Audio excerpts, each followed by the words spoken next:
말씀은 하박국의 말씀입니다. 하박국 3장 16절부터 19절의 말씀입니다.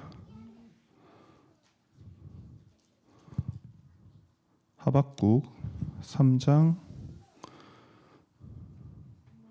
16절부터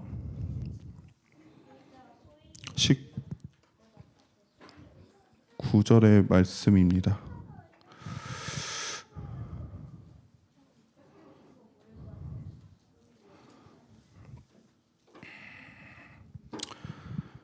우리가 한 목소리로 함께 읽겠습니다. 내가 들었으므로 내 창자가 흔들렸고 그 목소리로 말미암아 내 입술이 떨렸도다. 무리가 우리를 치러 올라오는 환난 날을 내가 기다림으로 썩이는 것이 내 뼈에 들어왔으며 내 몸은 내 처소에서 떨리는도다. 비록 무화과 나무가 무성하지 못하며 포도나무에 열매가 없으며 감람나무에 소출이 없으며 밭에 먹을 것이 없으며 우리의 양이 없으며 외양간에 소가 없을지라도 나는 여호와로 말미암아 즐거워하며 나의 구원의 하나님으로 말미암아 기뻐하리로다. 주 여호와는 나의 힘이시라. 나의 발을 사슴과 같게 하사 나를 나의 높은 곳으로 다니게 하시리로다. 이 노래는 지휘하는 사람을 위하여 내 수금에 맞춘 것이니라. 아멘. 요즘 시대가 참 어려운 것 같아요. 힘든 것 같아요. 제가 얼마 전에 뉴스를 보니까 그 글로벌 경제 위기라는 단어가 참 많이 나오더라고요. 그러니까 굉장히 우리나라뿐만 아니라 전 세계적으로 심각한 경제 위기에 직면했다고 합니다. 전 세계적으로도 60개국이나 되는 나라가 외환위기 직전이거나 이미 외환위기라고 하고 있고 또 앞으로 어떻게 해결할지 대안이 보이지 않는다고 합니다. 우리나라도 마찬가지인 것 같습니다. 우리나라의 가계부채가요, 한 가구당 한 9,200만 원 정도 된다고 하더라고요. 가계부채 증가율이 선진국 중에 홍콩에 이어서 2위고요. 그리고 GDP 대비 가계부채 비율은 선진국 중에 5위에 해당한다고 합니다.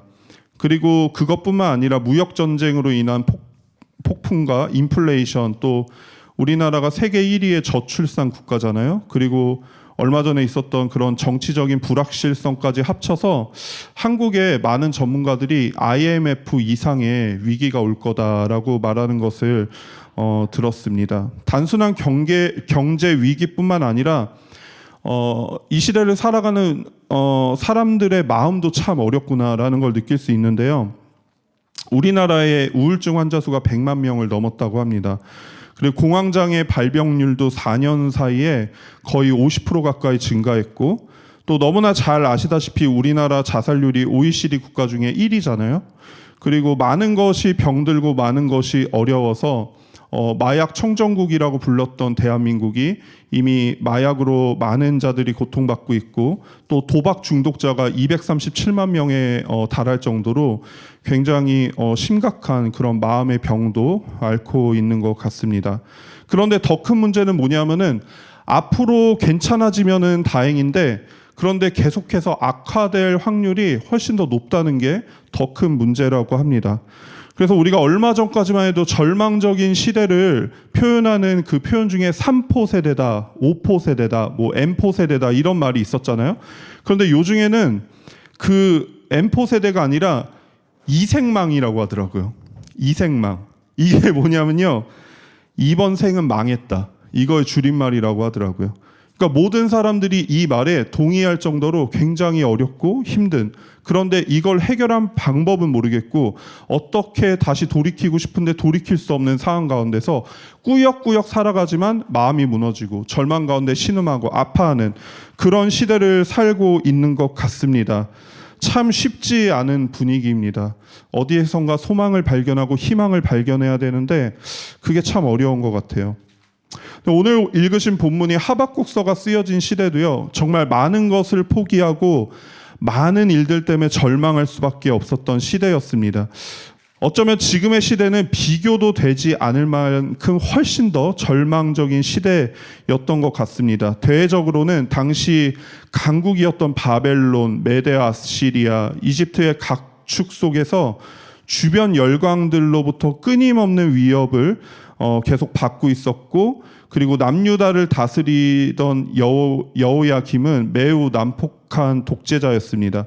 심지어 하나님의 선지자들을 죽이기까지 했던 그런 독재자였습니다. 지도자들은 부정부패로 얼룩졌고, 힘없고 연약한 자들은 착취하고 억압하기 마련이었습니다. 율법이 해이해지고 정의가 전혀 시행되지 않고, 악인이 의인을 에워싸고 정의가 행하여지지 않는 영적으로도 너무나 어두운 시기였습니다. 그런데 이런 상황 가운데 하나님의 선지자로 활동했던 하박국은 얼마나 큰 두려움과 얼마나 큰 고난 가운데 활동했을지 사실 상상이 되지 않는 거죠. 매일매일이 목숨을 위협받는 상황이었고, 아무리 외쳐도 누구도 듣지 않는 시대였고, 하나님의 선지자라고 말은 하지만 하나님의 일하심을 발견하기보다는 세상의 패역함으로 죄로 물들어가는 그 시대를 바라보면서 그가 얼마나 큰 회의감에 휩싸였을지 저로서는 상상이 되지 않습니다. 그런데 오늘 본문을 보시면요, 하박국이 굉장히 이상한 말을 하고 있습니다. 아니, 이상한 말보다는 이해되지 않는 말을 하고 있는데요. 그게 뭐냐면요, 모든 것이 없을지라도 나는 여호와로 말미암아 즐거워하고 기뻐하겠다라는 말을 하고 있는 거예요. 사람이 기뻐할 수 있는 조건은 당연히 기쁜 상황에 처해야, 그래야 기뻐할 수 있는 거잖아요. 자신이 조금이라도 즐겁고 조금이라도 소망과 희망을 발견해야 그래야 기뻐할 수 있는데, 지금 하박국이 굉장히 절망적이고 그의 환경과 상황은 결코 기뻐할 수 있는 요만큼의 요소도 없는 가운데 많은 동료 선지자들이 다 죽어가고 있고, 이스라엘의 지도자들도 타락해서 백성들이 피눈물 흘리고 있는 상황, 남유다는 하나님을 잊어버리고 있고 율법에는 관심조차 없으며 하나님께 영광 돌리는 게 뭔지, 제사는 어떻게 드리는지 이런 것도 다 잊어버린 이 모든 상황이 또 얼마나 절망적으로 하박국에게도 느껴졌냐면요, 저희가 읽은 16절에 뭐라고 말하냐면요, 내가 들었으므로 내 창자가 흔들렸고 그 목소리로 말미암아 내 입술이 떨렸도다. 무리가 우리를 치러 올라오는 환난 날을 내가 기다림으로 썩이는 것이 내 뼈에 들어왔으며 내 몸은 내 초서에서 떨리는도다. 이렇게 얘기하고 있단 말이에요. 이게 뭐예요? 그 환난의 모든 소식과 당장 나를 둘러싸고 있는 환경들이 하박국에게 온몸이 떨리고 온 입술이 떨리고 내 뼈에 힘이 빠지고 다리가 후들거리는 그런 절체절명의 상황이라고 고백을 하고 있는 거예요. 그런데 이런 상황에서 그가 기뻐한다고 얘기를 하고 있는 거죠. 이게 말이 안 되잖아요. 그냥 그가 지도자니까, 선지자니까 그럴싸한 말을 해야 돼가지고 기쁘지도 않은데, 즐겁지도 않은데 저는 기쁩니다, 즐겁습니다, 이렇게 만약에 얘기를 했다면 성경에서 이 하박국의 고백을 기록하지 않으셨겠죠. 근데 정말로 그가 기뻐하고 정말로 즐거워하고 있습니다. 말이 되지 않습니다. 그런데 그는 소망을 외치고 기쁨과 즐거움을 고백하고 있습니다. 모든 것이 부정적이고 절망적이며 소망을 찾아볼 수 없다고 말하는 오늘날을 사는 우리에게 과연 주님이 하박국을 통해 무엇을 말씀하시기를 원하시는지 우리가 한번 살펴보기를 원하는데요. 하박국 3장 17절을 보시면요, 하박국은 모든 것이 없다고 말하고 있습니다. 비록 무화과나무가 무성치 못하면 포도나무에 열매가 없으며 감람나무에 소출이 없으며 밭에 먹을 것이 없고 우리의 양이 없으며 외양간에 소가 없다, 이렇게 얘기를 하고 있어요. 아무것도 없습니다. 어떻게 이럴 수 있을까요? 그러니까 우리가 기본적으로 하나님을 믿고 예수 그리스도를 믿으면은 정말 그분께서 주시는 축복 가운데 살아간다라는 상식을 우리가 가지고 살아가는데, 그런데 하나님을 믿는 사람은 하나님이 돌보셔야 된다라는 가장 기본적인 신앙의 베이스를 가지고 살아가는데, 더 나아가서는 그냥 하나님을 믿는 것도 아니고 이 암울한 시대 가운데 하나님을 섬기는 선지자로서 살아가는 하박국에게 어떻게 이런 일이 있을 수 있냐는 거죠. 그런데 더 말도 안 되는 일이 지금 이스라엘에 일어나고 있습니다. 우리가 읽지는 않았지만 하박국 앞장 1절에 보시면요, 하박국이 하나님께 무엇에 대해서 묻냐면요, 악인의 형통함에 대해서 굉장히 하나님께 따지고 있어요. 1장 14절을 제가 읽어드리겠습니다. 주께서는 눈이 정결하심으로 악을 참아 보지 못하시며 패역을 참아 보지 못하시거늘 어찌하여 거짓된 자들을 방관하시며 악인이 자기보다 의로운 사람을 삼키는데도 잠잠하시나이까. 그러니까 의로우시고 공의로우신 하나님께서 어찌하여 악인이 의로운 자를 핍박하는데 가만히 두고 보냐는 겁니다. 하나님이 살아계시다면 공의를 실현하셔야 되잖아요. 하나님이 진짜 살아계시다면 저 악인들을 심판하시고 의인들의 삶을 챙기셔야죠. 그들이 목숨의 위협을 당할 때 죽게 내버려 두시는 게 아니라 그들을 건져내셔야죠. 그런데 왜 잠잠하십니까? 라고 묻고 있습니다. 우리도 살면서 사실 이런 생각을 참 많이 하잖아요. 우리 주변의 불의와 부정과 부패를 볼 때면 와, 하나님 뭐 하시나, 저런 사람 안 데려가시고 이런 얘기를 하잖아요. 하나님 믿지 않는 사람들처럼 귀신은 뭐 하나, 저 사람 안 데려가고 이러는 것처럼 하나님 뭐 하시나, 왜 가만 놔두시나, 그렇게 생각하는 게 당연한 거 아니겠습니까? 정직하면 잘 돼야죠. 불의하면 벌을 받아야 하는 게 당연한 생각이라는 겁니다. 그렇지 않은 모습을 발견하면 우리가 어떻게 되죠? 굉장히 분노하죠. 이 불의 앞에, 악인의 형통함 앞에 우리가 너무나 분노하잖아요. 하박국 선지자가 얼마나 정의로웠겠습니까? 하나님께서 세우신 선지자잖아요. 그러니까 계속해서 하나님께 따지고 묻는 거죠. 그렇게 1장 내내 질문하는 하박국에게 하나님께서 대답을 하시는데요. 2장 3절 제가 읽어드리겠습니다. 하나님께서 이렇게 말씀하십니다. 이 묵시는 정한 때가 있나니 그 종말이 속히 이르겠고 결코 거짓되지 아니하리라. 비록 더딜지라도 기다리라. 지체되지 않고 반드시 응할 것이다. 이렇게 말씀을 하십니다. 이어서 4절에 보라, 그의 마음은 교만하며 그 속에서 정직하지 못하나 의인은 그의 믿음으로 말미암아 살리라. 이렇게 말씀하십니다. 아니, 악인이 의인을 핍박하는 것에 왜 방관하시는지 그 질문에 대한 답을 주셔야 되는데 다만 참고 기다리며 믿음으로 말미암은 삶을 살라라고 이렇게 말씀을 하시는 겁니다. 저는 이 말씀을 들을 때 이해가 되지 않았습니다. 왜냐하면 너무 동문서답이잖아요. 하나님 그 이유를 알려주셔야죠. 야, 내가 얘네를 봐주는 것 같지, 하지만 며칠 뒤에 내가 얘네를 다 쓸어버릴 거야. 뭐 이런 것들을 말씀해 주시거나, 지금 내가 이 악인들을 다 모으고 있어. 의인들이 고난받는 것 같지?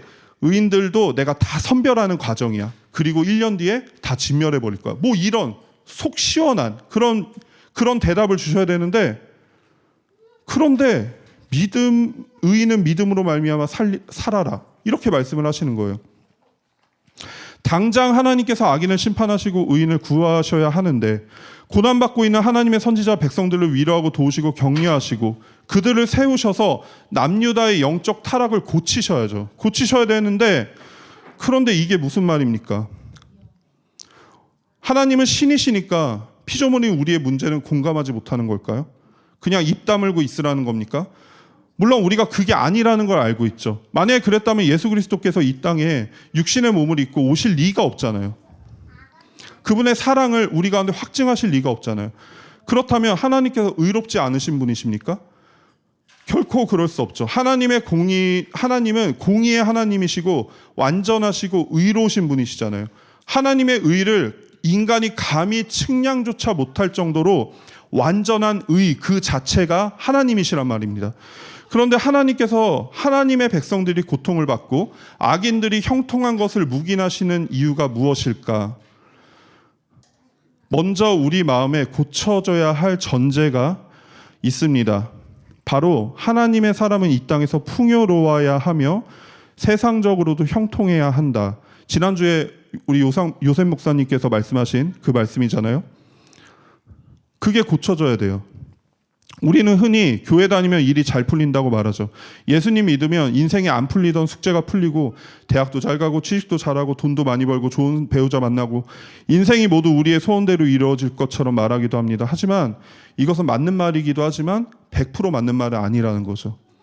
신앙의 목표가 태평성대라면 우리는 이미 이루지 못했고 앞으로도 이루지 못할 겁니다. 왜냐하면 이 세상이 너무나 불안정하기 때문이죠. 우리는 최고의 대학에 가지 못했습니다. 여전히 우리는 최고의 직장에 다니지 않고 최고의 연봉을 받지 못하고 있죠. 이미 최고의 부모님을 가지지 못했고, 이미 최고의 자식을 가지지 못했고, 이미 나조차도 최고의 부모가 아니고 최고의 자식이 아니죠. 우리가 최고의 몸과 우리가 최고의 마음과 최고의 생각을 가지지 못한 존재라는 겁니다. 그런데 어떻게 우리가 세상의 가장 위에서 하나님의 복을 논할 수 있겠습니까? 그러니까 만약 기독교의 가치가 세상이 말하는 복이라면 우리는 복받지 못한 인생들이며 저주받은 인생들입니다. 그런데 기독교가 다른 것을 말하고 있다고 하잖아요. 지난주에 요셉 목사님을 통해서 들어서 알고 있지 않습니까? 하나님 나라를 말씀하고 계시잖아요. 하나님 나라. 이 세상의 나라가 아니라 하나님 나라. 그분의 나라를 바라보고 소망하는 게 바로 우리의 진정한 정체성이라는 겁니다. 그래서 기독교는 세상이 말하는 복과 함께 또 다른 것을 필연적으로 말해야 하니 그것이 바로 고난입니다. 고난을 말할 수밖에 없는 거예요. 하나님께서 복의 주인이시기도 하지만 성경은 분명 믿는 자들의 고난을 말씀하고 계신다는 겁니다. 당장 우리가 오늘 읽은 하박국만 봐도 하박국은 분명 하나님의 사람이지만 고난 가운데 있는 것을 우리가 볼 수 있습니다. 저 위대한 영웅 다윗 또한 그 아름다운 찬양의 시를 대부분이 고난의 한복판인 아둘람굴에서 지어진 것을 우리가 볼 수 있잖아요. 예수님 또한 제자들에게 세상이 너희를 미워할지라도 이상하게 여기지 마라고 말씀을 하셨어요. 빌립보서에서는 그리스도께서 은혜를 주신다면 다만 그를 믿을 뿐만 아니라 그를 위하여 고난도 함께 받아라 이렇게 말씀하고 계신단 말이에요. 우리의 신앙을 고난을 제외하고 설명하려 든다면 수많은 아이러니에 봉착하게 된다는 거죠. 하나님을 믿기 때문에 고난이 없는 게 아니라 하나님을 믿기 때문에 고난 가운데 있는 겁니다. 하나님을 알기 때문에 그분의 은혜를 우리가 경험했기 때문에 그래서 고난 가운데 처할 때가 참 많다는 겁니다. 세상의 악인들과 다르기 때문에 그들에게 핍박을 받는 것입니다. 이 세상의 가치와 우리가 다르기 때문에 그들로부터 이상한 평가들과 그들로부터 환난을 당할 수밖에 없는 거죠. 악을 행함으로 고난을 받는 악인들과 다르게 우리는 선을 행함으로 고난을 받는 것, 그러한 자들을 성경에서 그리스도인이구나 이렇게 말씀을 하신다는 거예요. 심지어는 이 고난이 우리가 결코 이해할 수는 없지만 그것이 하나님의 뜻 가운데 있다는 겁니다. 고난을 자처해서 받으라는 게 아니에요. 내가 고난의 길로 막 뛰어들라는 건 아니에요. 스스로 가난해지고 스스로 막 노숙자가 되고 내가 가진 그 모든 것들 다 버리고 어떻게 하면 나를 괴롭힐 수 있을까? 어떻게 하면 내가 더 비참해질까? 이렇게 하라는 게 아니라 우리네 인생의 각 사람에게는 모든 우여곡절 가운데 고난과 힘듦이 반드시 있을 수밖에 없다. 그런데 그때 우리는 그 고난을 잘 받아들이고 그 고난의 때를 잘 보내기 위해서 발버둥 쳐야 된다는 겁니다. 인생의 높낮이는 우여곡절은 언제나 존재하는데 가장 중요한 것은 우리가 고난으로 넘어질 때 잘 넘어지는 겁니다. 너무나 쉽게 우리 마음을 불평과 분노와 미움에 내어준다면 우리는 결코 우리의 삶 속에서 하나님을 경험할 수 없고 그저 다른 사람의 입을 통해서만 간접 경험하게 되는 하나님의 나라를 논할 수밖에 없는 거죠. 하지만 하나님은 성도 한 사람 한 사람에게 분명한 뜻과 그 섭리를 가지고 계시기 때문에 그래서 주님께서 주시는 고난이라는 말로써 우리가 그분의 섭리를 어떻게든 이해하고 믿으려고 노력을 하는 거겠죠. 이런 아무런 소망도 없고 절망 고난 가운데 있는 그 하박국이요, 갑자기 즐거워하며 기뻐합니다. 어떤 일도 있지 않았어요. 내가 이렇게 힘들고 이것도 없고 저것도 없고 아무것도 없어서 너무 힘들어. 이게 정상인데 하박국이요, 내가 이렇게 힘들고 이것도 없고 저것도 없고 아무것도 없어서 그런데 나는 기뻐라고 고백을 하고 있는 거예요. 17절에 아무것도 없는데 18절에 나는 여호와로 말미암아 즐거워하며 나의 구원의 하나님으로 말미암아 기뻐하리로다 이렇게 고백을 하고 있단 말이에요. 그 이유가 말씀에 나와 있죠. 뭐예요? 나는 여호와로 말미암아. 여호와로 말미암아. 바로 17절까지 모든 고난과 모든 환난이 계속해서 이어졌습니다. 그런데 바뀐 것은 없었습니다. 단 한 가지가 바뀌었습니다. 나는 여호와로 말미암아. 나는 여호와로 말미암아. 하박국은 세상의 관점으로는 결코 형통한 자가 아니었습니다. 그런데 믿음의 눈으로 자신의 상황을 보니 그는 형통한 자였습니다. 우리가 원하는 형통과 하나님의 형통이 굉장히 다른 것입니다. 저는 여기서 자연스럽게 생각나는 인물이 있었는데 바로 예레미야입니다. 예레미야 12장 1절에 보시면 예레미야가 하나님과 하박국과 똑같은 질문을 합니다. 하나님, 제가 주와 변론할 때는 주께서는 의로우십니다. 그러나 악한 자의 길이 형통하며 반역한 자가 다 평안함은 무슨 까닭입니까? 이렇게 하나님께 똑같이 묻는단 말이에요. 하박국처럼. 그때 하나님께서 5절에 이렇게 말씀하십니다. 만일 네가 보행자와 함께 달려도 피곤하면 어찌 능히 말과 경주하겠느냐. 네가 평안한 땅에서는 무사하려니와 요단강물이 넘칠 때에는 어찌하겠느냐. 이 말씀이 무엇을 의미합니까?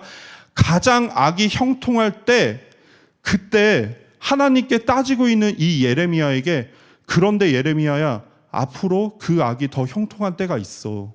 네가 지금 너무나 바닥 같고 제일 힘든 시기 같잖아. 그런데 인생을 살다 보면은 그 환경과 상황이 더 최악일 때가 있고 더 엉망일 때가 있어. 그런데 그 가운데서 네가 네 마음에 들지 않는 이 상황들을 계속해서 불편하고 불만스럽게 그렇게 해서 계속 하나님께 따지고 그런다면은 과연 그때는 어떻게 할 수 있을까? 지금 보행자와 경주하는 시대지만 앞으로는 네가 말과 경주해야 되는데 그 요단강물이 넘칠 때는 너는 어떻게 할 거니? 라고 물으시는 거예요. 예레미야와 하박국이 하나님께 따졌던 이유가 있습니다. 그게 뭐죠? 그들 안에 그들이 정의한 보편적인 정의가 있는 거예요.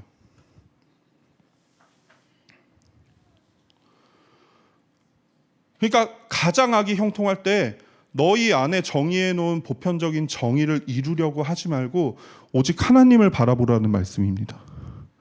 예레미야는 하나님과 단독자로 변론했을 때는 하나님이 의로우십니다라고 고백을 했어요. 그런데 눈을 돌려서 세상의 모습을 보고 그 상황과 환경을 분석했을 때 여전히 악한 자들이 형통한 것을 보고 의로우신 하나님이 그의 마음에서 사라진 거죠. 주님 왜 이렇게 하십니까? 라고 하나님께 따질 수밖에 없었어요. 우리가 빠지기 쉬운 신앙의 함정이 바로 이겁니다. 뭐냐면 바로 우리 안에 가지고 있는 보편적인 정의를 이루려는 욕망이 우리에게 있어요. 세상이 말하는 보편적인 정의가 실현돼야만 마치 하나님께서 의로우신 것 같고 그 보편적 정의가 이루어지지 않으면 하나님이 없는 것 같은 신앙이 우리 가운데 있다는 겁니다. 물론 우리는 선한 양심을 따라서 살아야 됩니다. 불의를 보고 침묵해서는 안 되고 하나님의 뜻대로 살아가며 다른 이들을 돕고 내가 해야 할 일들을 하고 하지 말아야 할 일들을 하지 않는 거룩의 몸부림을 쳐야 합니다. 하지만 결론적으로 이 땅 가운데 완벽한 정의는 실현될 수가 없어요. 사람의 방편에서의 완벽한 정의가 실현될 수 없습니다. 그 이유는 간단합니다. 사람이 죄인이기 때문에. 죄인은 정의를 정의 내릴 수가 없어요. 죄인은 정의가 뭔지를 몰라요. 공의가 뭔지를 몰라요. 하나님만 아시는 거예요. 그러니까 우리의 공의야, 우리의 정의가요, 얼마나 허술한지 몰라요. 그걸 한마디로 표현하면 이겁니다. 상황 논리. 우리의 정의가요, 굉장히 상황 논리에 따라서 좌지우지돼요. 우리의 공의가요, 상황 논리에 따라서 좌지우지돼요. 어쩔 땐 정의였는데 어쩔 땐 아니에요. 어쩔 땐 그게 불의였는데 어쩔 땐 그게 불의가 아니라는 거예요. 그런데 하나님보다 불의한 자들의 형통에 집중하게 될 때 생기는 현상이 있습니다. 그게 뭐냐면 바로 신앙의 회의감입니다. 마치 하나님이 없고 신앙이 아무 소용없다는 것처럼 느껴지는 겁니다. 그게 뭐죠? 하나님과의 단절이죠. 하나님과의 단절. 왜 이런 일이 생길까요? 우리가 하나님보다 환경과 상황에 집중하고 그 환경과 상황으로부터 오는 불의에 불만하고 또 그것을 통해서 의로운 하나님이 희미해지기 시작할 때 왜 하나님과 단절이 일어나죠? 그 이유는 명쾌합니다. 우리 안에 이루려 하는 보편적 정의의 근간이 바로 원죄이기 때문입니다. 그 원죄가 뭐죠? 심판자의 자리에 내가 스스로 앉는 거잖아요. 내가 심판자의 자리에 앉아서 선과 악을 나누고 축복과 고난을 나누려고 하는 거죠. 그걸 판단하려고 하는 겁니다. 누군가는 이래야 돼, 누군가는 저래야 돼 하는 결정을 내 안에서 하고 있는 것이 바로 인간의 방편에서의 보편적 정의라는 거예요. 그리고 이 심판자의 자리에 앉으려 하는 죄의 결과는 뭐죠? 하나님과의 단절이잖아요.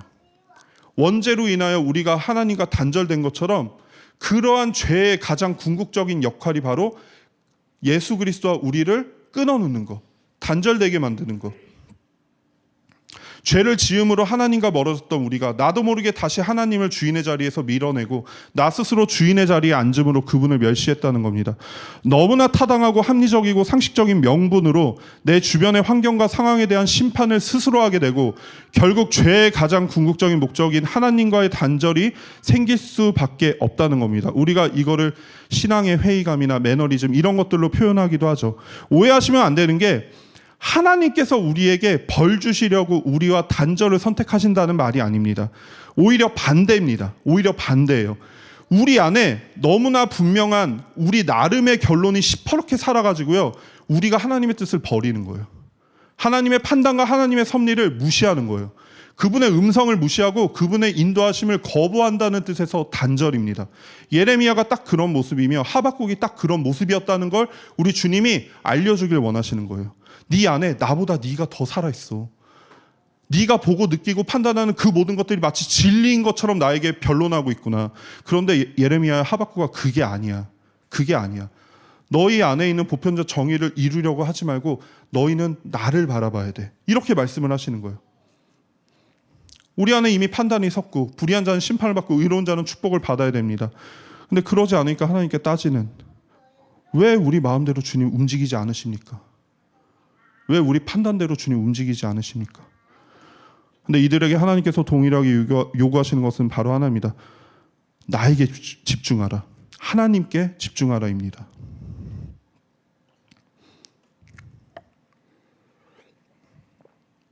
지금 너희의 마음을 바로잡지 못하면 앞으로 다가올 더 큰 환난의 때에 너희 믿음을 지킬 수 있겠느냐라고 반문하시는 거죠. 세상의 눈으로 세상을 바라볼 때 우리는 결코 소망을 발견할 수가 없습니다. 지난주에 나눴던 팔복이 무슨 소망이에요? 그게 무슨 소망입니까? 이 땅에서 부자 되는 것도 아니고 이 땅에서 유명해지는 것도 아니고 이 땅에서 어마어마한 권세자가 되는 것도 아니잖아요. 근데 그게 무슨 소용이 있냐는 거죠. 그런데 우리가 주님의 시선으로 바라볼 때 전혀 반대가 되는 거죠. 팔복이 무슨 소용이 있냐가 아니라 이 땅의 잘됨이 무슨 소용이냐. 죄와 사망으로 치닫고 있는 이 땅에서 인간의 정욕과 욕망의 정점에 서서 우리가 얻을 수 있는 것이 무엇이냐? 사망밖에 더 있냐라는 겁니다. 아무것도 얻을 수 있는 게 없습니다. 지금 시대를 보십시오. 하나님 떠나서 가장 행복해지겠다고 자신만만한 인간들이 하나님의 말씀 버리고 하나님의 법을 버리고 끝까지 달려나가서 지금 무엇을 이루고 있습니까? 우울과 불안과 사망과 죽음을 묵상하는 시대가 됐잖아요. 오직 성공지향적인 이 사회는 왜 이렇게 우울해졌죠?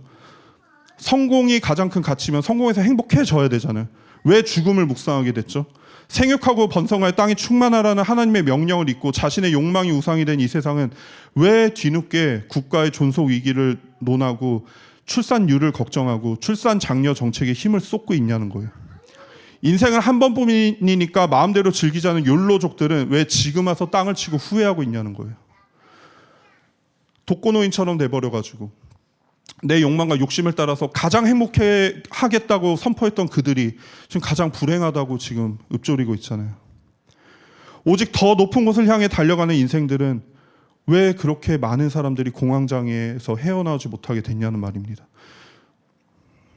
가장 행복할 수 있다고 자신만만하게 하나님을 떠났으면 가장 행복해져야 하는데 앞서 말한 대로 우리는 참 암울한 그런 인생이 되어가고 있냐는 겁니다.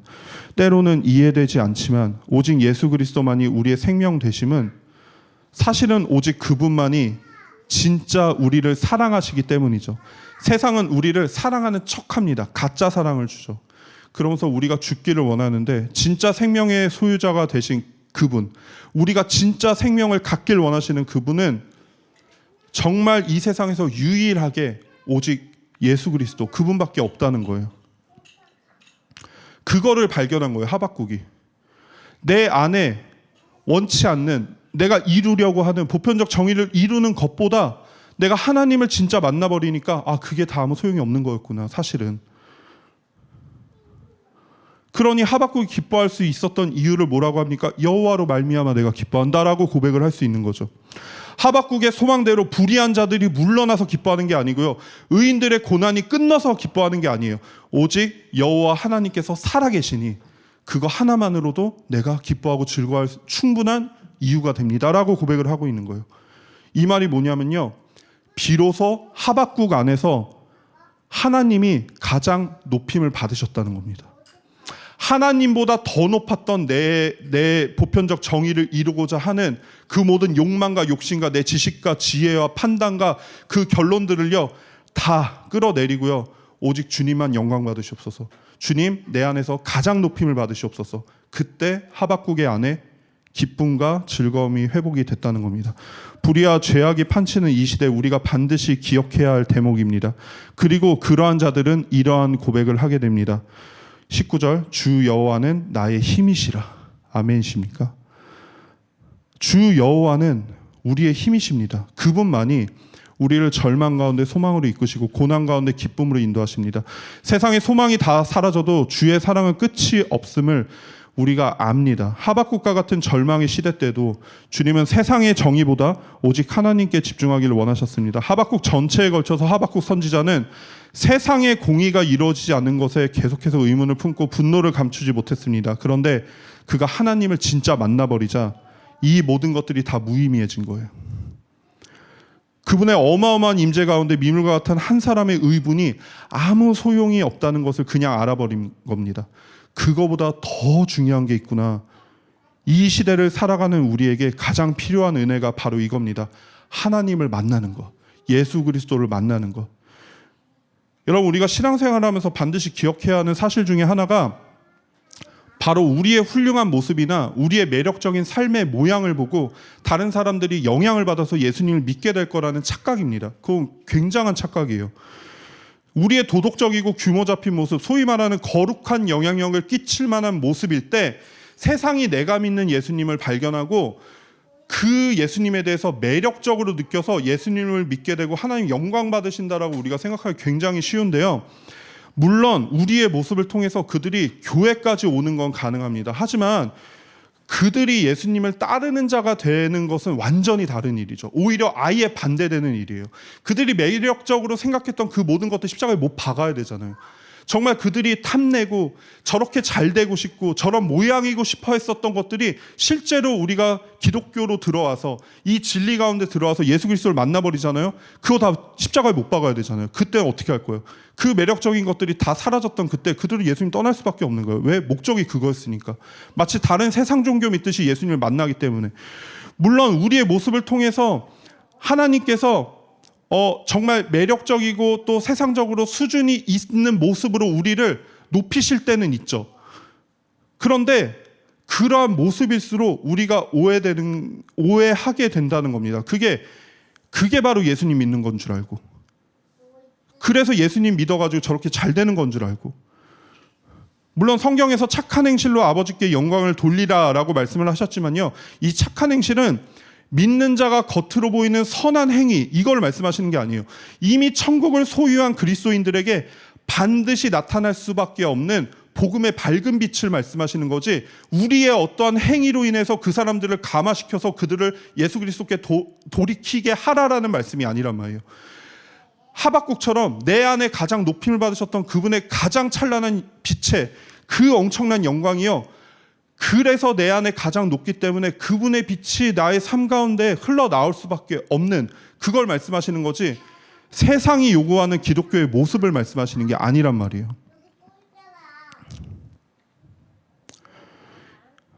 내가 누구한테 어떻게 보임으로 하나님 영광 받으시는 분이 아니라는 겁니다. 왜요? 하나님 영광 받으신다고 할 때는요, 그분이 내 안에서 가장 높아지셔야 돼요.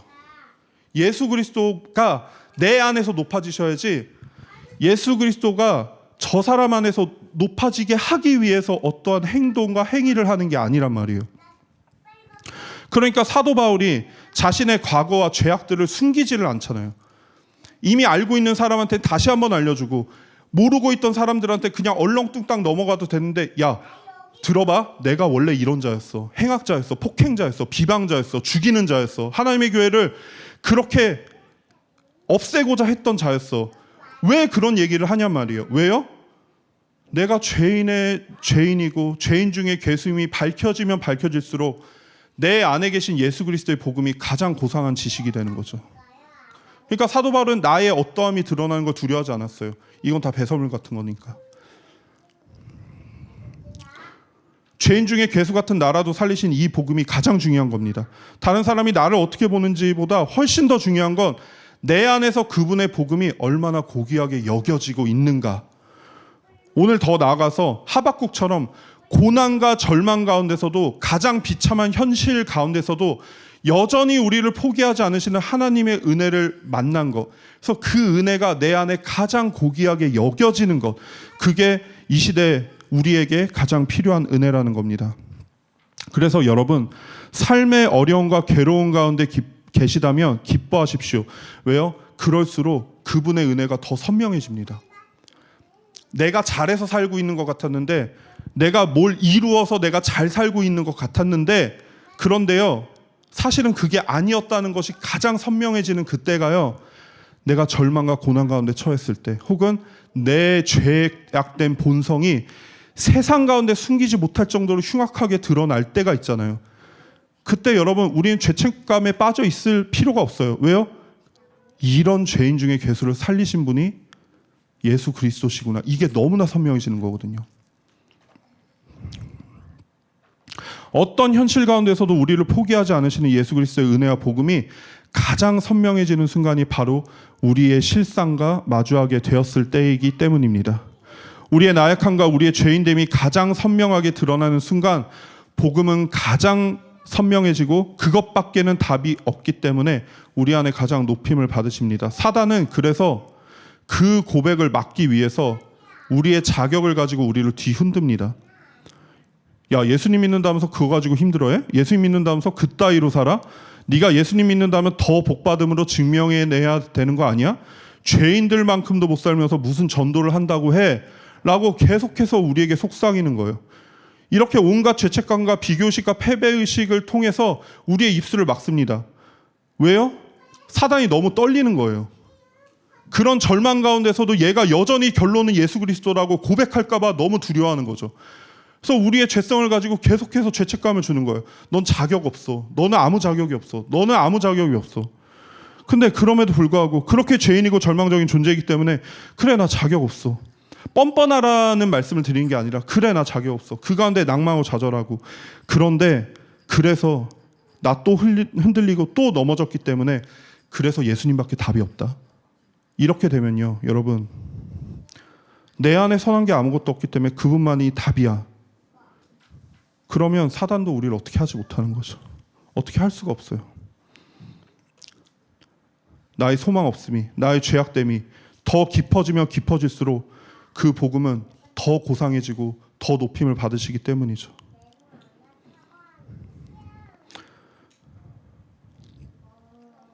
나를 살리신 그 복음 붙잡고 나아가겠다 선포하는 순간 내 안에 그분만이 우리의 모든 것이 된다라는 그 결론이 이루어지는 순간, 그때 비로소 내 안에서 그분의 복음이, 그분의 영광이 가장 높임을 받는 순간이 되는 겁니다. 그땐 사단도 우리를 흔들 수 없습니다. 그분을 만난 자들은 절망 가운데 소망을 노래하게 되고요, 고난 가운데 더 기뻐할 수밖에 없습니다. 왜? 그분의 은혜가 더욱더 선명해지기 때문이죠. 주 여호와 참 하나님이신 예수 그리스도만을 나의 힘으로 여기는 사람들은요, 세상의 어떠함과 심지어 나의 죄됨 어떠함에 영향을 받지 않습니다. 그분은 신실하신 능력의 하나님이시기 때문입니다. 하박국서의 결론을 맺고 있는 본문은 찬양으로 지어져 불러질 정도로 매우 유명한 구절입니다. 하박국 선지자가 처해 있는 상황은 책을 시작할 때나 지금이나 바뀐 게 아무것도 없습니다. 다만 한 가지 바뀐 것이 있다면 하박국이 바뀌었어요.